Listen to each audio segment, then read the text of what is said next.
The first picture of Matilda Lutz in full regalia as Red Sonja from the set of the upcoming movie has been released. As someone who for the longest of time has been that movie's biggest defender, I am sorry to say it confirmed all of my recent fears. Let's dive in.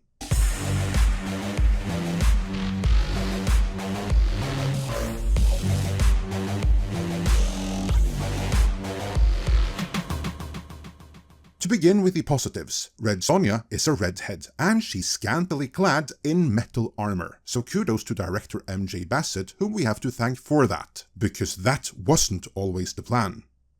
At one point, the movie was going to be so safe and so inclusive that Sweet Baby Inc. might as well have been working on it.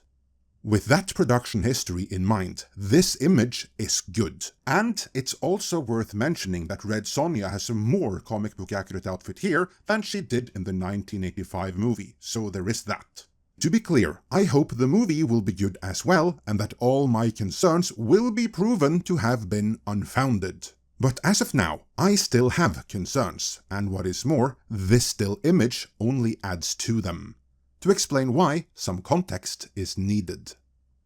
The background here is actually Matilda Lutz herself, and her public statement about the movie from back in March of this year. In what can only be labeled as a PR disaster that immediately made the audience skeptical, however unintentionally it may have been, she, shall we say, criticized the source material for being made with a very male-gazed orientation, and in the process. She also promised that the new film would be very women-empowered. That is, of course, a feature in Red Sonja anyway, and should go without saying. If anything, I would even argue that in this day and age, that is the wrong thing to say, because that is the production taking a submissive and defensive stance right away, pre-apologizing for its existence, internalizing the position that the source material is somehow problematic and something to be ashamed of. Now, I do believe that what Lutz said there are just drilled-in talking points directly from the studio, and that these talking points are aimed at the male feminist power players in Hollywood, as well as at the ladies and other holier-than-thou activists in the entertainment media complex. Problem is, while they may approve, these talking points are by now certified audience repellents, and this image demonstrated exactly what she meant.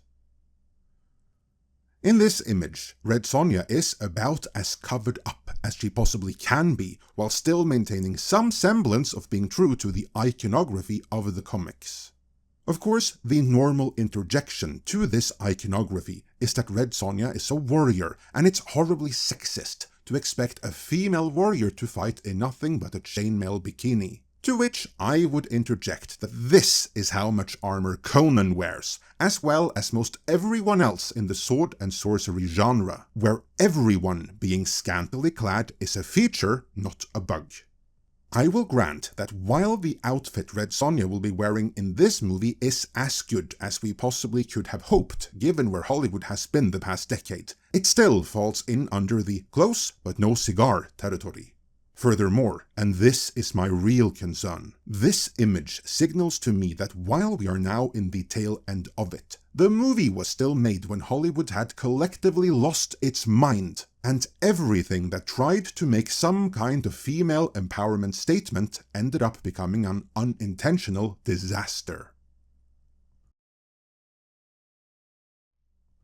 For nigh on a decade now, Hollywood has been all about girl bosses, vilifying and emasculating male characters, while featuring propagandistic storytelling that subverts gender roles and societal dynamics.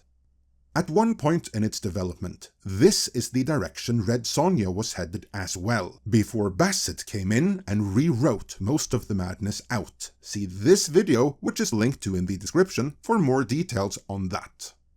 But insofar as we can tell, only most of the madness was removed, not all. The core story, as well as the overall take on the movie, still hails from an era in filmmaking that the movie-going audience since have completely and utterly rejected. Consider, this past year, The Marvels has become the biggest flop in MCU history. Sony's Madam Web outflopped even Morbius. Furiosa flopped so bad it killed 2 planned proper Mad Max sequels, and most recently, the girl and granny boss-powered Borderlands somehow flopped even worse than that.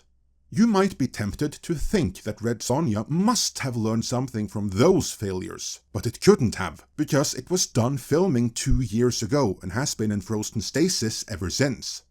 By the time any of that audience pushback against girl bosses happened, Red Sonja was already in the can, a product of an era of filmmaking the audience since has rejected wholesale. In short, my big concern here is that however much Bassett may have shifted the movie away from Hollywood's prevailing level of wokeness when it was filmed in 2022, that may not have been enough for the movie-going audience of today, which has had it up to here with female empowerment. That matters, because while Red Sonja has always had a significant female following, it is a male-driven brand with a predominantly male audience. Consider, she is quite literally a female barbarian living in the age of Conan, roaming the world and looking for trouble.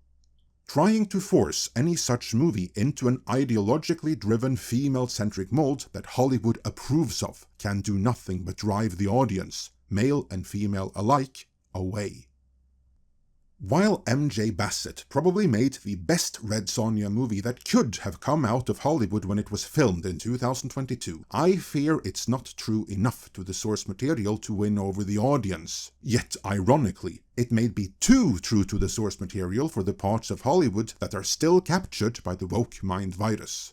Case in point, insofar as we know, the movie still doesn't have distribution. That's right, even with the shortage of movies after the lockdown and 2 consecutive strikes, this movie still hasn't found a buyer. There may be more problems here. We've already covered the indications that the studio and the director have had their differences. Yet my guess remains that a big part of the problem is that for however long the movie was in development, they made it too soon, in an era when Hollywood was completely out of touch with the audience. Had the production been stalled just a few more years, they could have made the Red Sonja movie with Sydney Sweeney, which I keep trying to wish into existence. And that could have been a billion-dollar hit. Instead, they're left with something that might already be a relic from a bygone era of filmmaking. But that is just my guess. More news of what actually has happened to follow as we learn them. For now, let me know your thoughts on all of this in the comments.